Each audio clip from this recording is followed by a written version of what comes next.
Estelle Sarabul, bonjour. Bonjour. Est-ce que vous pouvez nous raconter un peu quels sont vos liens avec la Guadeloupe?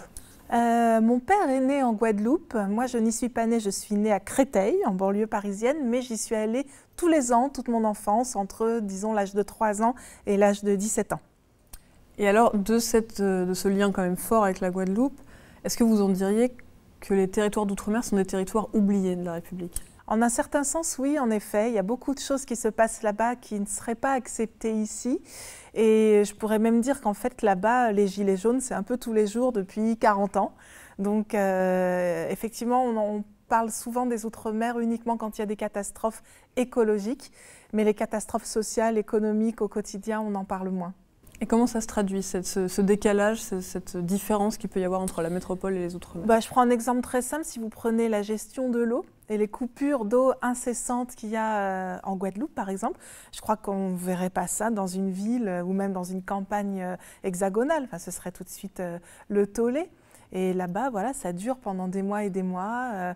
Le chlordécone, par exemple. Bon, ici, maintenant, on parle du glyphosate, mais le chlordécone, c'était il y a 20 ans déjà.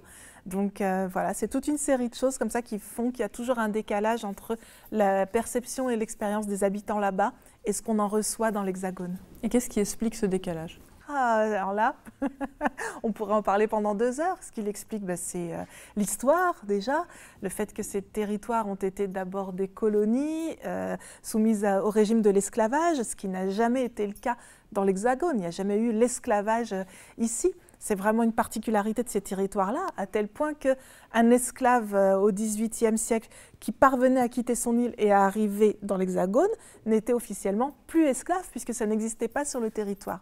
Et donc de cette différence institutionnelle très forte qui a impacté l'humain, ont découlé toutes les autres différences qui existent encore aujourd'hui. Et quelles pistes vous voyez, vous, pour qu'on améliore les choses, qu'on rende ce décalage moins criant?